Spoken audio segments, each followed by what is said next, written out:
ಎಲ್ಲರಿಗೂ ನಮಸ್ಕಾರ. ಇವತ್ತಿನ ರೆಸಿಪಿ ಬಂದ್ಬಿಟ್ಟು ಗೋಧಿ ಹಿಟ್ಟನ್ನ ಬಳಸ್ಕೊಂಡು ನಾನು ಕುರ್ಕುರೆ ಸ್ನಾಕ್ಸ್ ನ ಮಾಡ್ತಾ ಇದ್ದೀನಿ. ತುಂಬಾ ಚೆನ್ನಾಗಿರುತ್ತೆ. ಕಾಫಿ ಟೀ ಜೊತೆಗಂತೂ ಸಖತ್ತಾಗಿರುತ್ತೆ ಕಾಂಬಿನೇಷನ್ ಅಂತಾನೆ ಹೇಳ್ಬೋದು. ಬನ್ನಿ ಹೇಗ್ ಮಾಡೋದು ಅಂತ ನೋಡೋಣ. ಮೊದಲಿಗೆ ಇವಾಗ ಒಂದು ಬೌಲ್ ನ ಇಟ್ಕೊಂಡಿದ್ದೀನಿ. ಇದಕ್ಕೆ ಒಂದ್ 2 ಕಪ್ ಅಷ್ಟು ನಾನು ಗೋಧಿ ಹಿಟ್ಟನ್ನ ಹಾಕೋತಾ ಇದ್ದೀನಿ. ಹಾಕೊಂಡು ಇದಕ್ಕೆ ಅರ್ಧ ಕಪ್ ಅಷ್ಟು ರವೆನ ಹಾಕೋತಾ ಇದ್ದೀನಿ. ಚಿರೋಟಿ ರವೆನಾದ್ರೂ ಬಳಸ್ಕೊಳ್ಳಿ ಅಥವಾ ಮೀಡಿಯಂ ರವೆ ಇದ್ರೆ ಅದನ್ನು ಕೂಡ ಹಾಕೋಬಹುದು.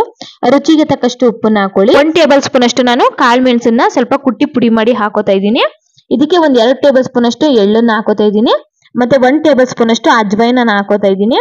ಸ್ವಲ್ಪ ಕ್ರಶ್ ಮಾಡಿ ಹಾಕೊಳ್ಳಿ, ಫ್ಲೇವರ್ ಚೆನ್ನಾಗಿರುತ್ತೆ. ಕರಿಬೇವಿನ ಸೊಪ್ಪನ್ನ ಕಟ್ ಮಾಡಿ ಹಾಕೋತಾ ಇದ್ದೀನಿ. ಹಾಕೊಂಡು ಒಂದ್ಸಲ ಡ್ರೈ ಮಿಕ್ಸ್ ಮಾಡ್ಕೊಳ್ಳಿ. ಒಂದ್ಸಲ ಈ ರೀತಿಯಾಗಿ ಡ್ರೈ ಮಿಕ್ಸ್ ಮಾಡ್ಕೊಂಡ್ರೆ ಎಲ್ಲ ಕಡೆಗೂ ಚೆನ್ನಾಗಿ ನಾವು ಹಾಕಿರುವಂತ ಐಟಮ್ಗಳು ಚೆನ್ನಾಗಿ ಸ್ಪ್ರೆಡ್ ಆಗುತ್ತೆ ಅಂತ ಹೇಳ್ಬೋದು. ಈ ರೀತಿಯಾಗಿ ಡ್ರೈ ಮಿಕ್ಸ್ ಮಾಡ್ಕೊಂಡ್ಮೇಲೆ ಇದಕ್ಕೆ ಒಂದು 1/4 ಕಪ್ ಅಷ್ಟು ಎಣ್ಣೆನ ಬಿಸಿ ಮಾಡಿ ಹಾಕೋತಾ ಇದ್ದೀನಿ. ತಣ್ಣಗಿರೋ ಎಣ್ಣೆನ ಹಾಕೊಳ್ಳಿಕ್ ಹೋಗ್ಬೇಡಿ. ನಾವು ಇದನ್ನ ಸ್ನಾಕ್ಸ್ ನ ಕರಿಯೋದಿಕ್ಕೆ ಅಂತ ಎಣ್ಣೆ ಬಿಸಿ ಮಾಡಿ ಇರ್ತೀವಿ ನೋಡಿ, ಅದ್ರಲ್ಲೇ ಸ್ವಲ್ಪ ಎಣ್ಣೆನ ತಗೊಂಡು ಹಾಕೊಳ್ಳಿ.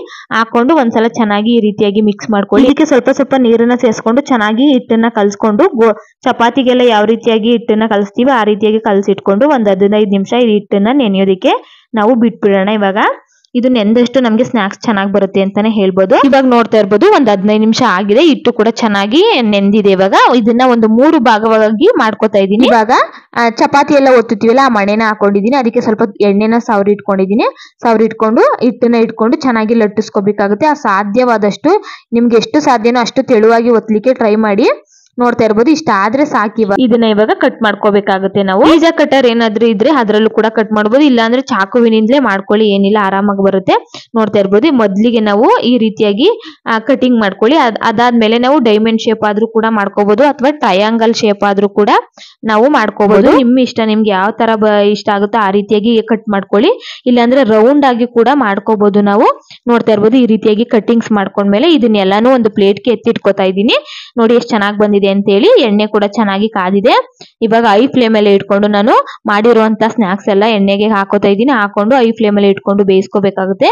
ಒಂದು 2 ಸೆಕೆಂಡ್ ಆದ್ಮೇಲೆ ಮತ್ತೆ ನಾವು ತಿರ್ವಾಕಿ ಬೇಯಿಸ್ಕೊಳ್ಳಿ. ಅಷ್ಟೇನೆ, ಸಿಂಪಲ್ ಆಗಿ ಬೇಗನೆ ಆಗುವಂತ ಸ್ನಾಕ್ಸ್ ಅಂತಾನೆ ಹೇಳ್ಬೋದು. ಕಾಫಿ ಟೀ ಜೊತೆಗೆ ತುಂಬಾ ಚೆನ್ನಾಗಿರುತ್ತೆ. ಆ ಟೇಸ್ಟ್ ಅಂತೂ ಸಖತ್ತಾಗಿರುತ್ತೆ ಅಂತಾನೆ ಹೇಳ್ಬೋದು. ನೋಡ್ತಾ ಇರ್ಬೋದು ಆಲ್ಮೋಸ್ಟ್ ಕಲರ್ ಚೇಂಜ್ ಆಗ್ತಾ ಇದೆ. ಇನ್ನು ಸ್ವಲ್ಪ ಕಲರ್ ಗೋಲ್ಡನ್ ಬ್ರೌನ್ ಕಲರ್ ಬರಬೇಕು. ಅಷ್ಟು ಕಲರ್ ಬಂದ್ರೆ ಸಾಕು, ಸ್ನಾಕ್ಸ್ ರೆಡಿ ಆಯ್ತು ಅಂತಾನೆ ಹೇಳ್ಬೋದು. ನೋಡ್ತಾ ಇರ್ಬೋದು ಎಣ್ಣೆ ಎಲ್ಲ ಸೋದಿಸ್ಕೊಂಡು ನಾನು ಇವಾಗ ಒಂದು ಪ್ಲೇಟ್ಗೆ ನಾನು ಎತ್ತಿಕೋತಾ ಇದ್ದೀನಿ. ಇಲ್ಲಿ ಎಣ್ಣೆ ಏನು ಜಾಸ್ತಿ ಕುಡಿಯಲ್ಲ ಈ ಸ್ನಾಕ್ಸ್ ಅಂತಾನೆ ಹೇಳ್ಬೋದು. ನೋಡ್ತಾ ಇರ್ಬೋದು ಎಣ್ಣೆ ಅಂಶನೇ ಇಲ್ಲ, ಅಷ್ಟು ಚೆನ್ನಾಗಿ ಡ್ರೈ ಆಗಿದೆ. ಇವಾಗ ಒಂದು ಪ್ಲೇಟ್ಗೆ ಸರ್ವ್ ಮಾಡ್ಕೊಂಡು ಸ್ವಲ್ಪ ಚಿಲ್ಲಿ ಪೌಡರ್ ಮತ್ತೆ ಸ್ವಲ್ಪ ಕಾಳು ಮೆಣಸಿನ ಪೌಡರ್ ನ ಸ್ಪ್ರಿಂಕಲ್ ಮಾಡ್ಕೊಂಡ್ರೆ ರೆಡಿ ಆಯ್ತು ಅಂತಾನೆ ಹೇಳ್ಬೋದು. ಗೋಧಿ ಹಿಟ್ಟಿನ ಕುರ್ಕುರೆ ಸ್ನಾಕ್ಸ್ ಅಂತಾನೆ ತುಂಬಾ ಚೆನ್ನಾಗಿರುತ್ತೆ. ಒಂದ್ಸಲ ಟ್ರೈ ಮಾಡಿ. ರೆಸಿಪಿ ಇಷ್ಟ ಆಗಿದ್ರೆ ಲೈಕ್ ಮಾಡಿ, ಶೇರ್ ಮಾಡಿ, ಕಮೆಂಟ್ ಮಾಡಿ. ಮತ್ತೆ ಸಿಗ್ತೀನಿ ಮುಂದಿನ ವಿಡಿಯೋ ಜೊತೆಗೆ.